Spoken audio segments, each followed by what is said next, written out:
Okay, so welcome back. So as you know here, I try to keep you abreast of very important economic news so that you're armed and you're prepared and you can take advantage of it so you don't have to be a victim. And today we hit an economic milestone that you're not going to hear about in the mainstream media, but I am going to tell you about it here. So let's get right into it. Okay, so for the first time ever, the interest payments on our debt are about to exceed $1 trillion. Let's go to an article out of Zero Hedge. End the game. U.S. federal debt interest payments about to hit $1 trillion. There was a shocking number in today's latest monthly U.S. budget deficit report. No, it wasn't that U.S. government outlays unexpectedly soared 15% to $646 billion in June, up almost $100 billion from a year ago, while tax receipts slumped 9.2% from $461 billion to $418 billion, resulting in a TTM government receipt drop of over 7.3%, the biggest number since June 2020, when the U.S. was reeling from the worldwide flu lockdown recession. In fact, never before have tax receipts suffered such a big drop without the U.S. entering a recession. Okay, newsflash, despite what the government is telling you, we are in a recession, okay? Now, these people. But let's pause for a second and talk about what we just read. So, the money we're bringing in from tax receipts are going down dramatically at the same time that our expenditures are going up dramatically. All right, let's continue. And here's a chart of our tax receipts. See, year over year, our tax receipts have declined 7.3%. Needless to say, surging government outlays coupled with shrinking tax revenues meant that in June, the U.S. budget deficit nearly tripled from $89 billion a year ago to $228 billion, far greater than the consensus estimate of $175 billion. And I like this line. One can only imagine which Ukrainian billionaire oligarch's money laundering bank account is currently enjoying the benefit of that unexpected incremental $50 billion U.S. debt deficit hole. We know for a fact that the FBI will never get to the bottom of that one, since they can't even figure out who dumped a bunch of blow inside of the White House.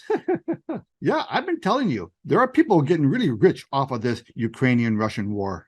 And with the monthly deficits coming in higher than expected and also far higher than a year ago, it is also not at all surprising that the cumulative deficit 9 months into the fiscal year is already the third highest on record, surpassed only by the crisis years of 2020 and 2021. Again, while sad, none of the above numbers are surprising. They merely confirm that the U.S. is on an ever faster track to fiscal death, but not before the Fed is forced to monetize the debt once again. One wonders what financial crisis the Jekyll Island folks will invoke this time to greenlight the next multi-trillion-dollar QE. As bad as the above numbers are, now we get to the really bad part. No.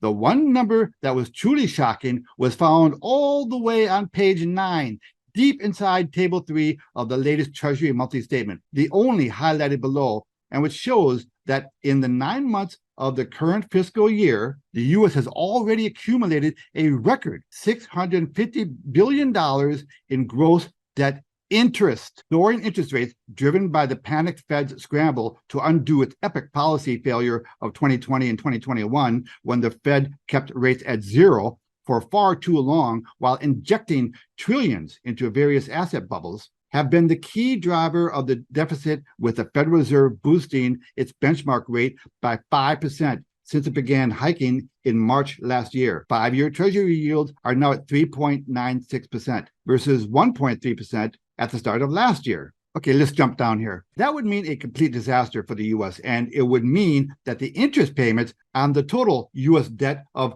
$32.3 trillion would hit $1.3 trillion within 12 months, potentially making interest on the debt the single biggest U.S. government expenditure and surpassing Social Security. Okay, there is more that I would love to say about this because it goes on and on and on. But in the spirit of respecting your time, let's just cut to the chase. Tax receipts are down, our debt is up, interest rates are up, so the payments on our interest rate is up dramatically. And within a year, it's going to cost us more just to service the interest on our national debt than it is to cover all of Social Security. So the moral of all this is you have to get prepared. Get your money out of your bank, put some of your money into gold and freaking silver, and establish streams of passive recurring income. That's it for today. Please hit that like button.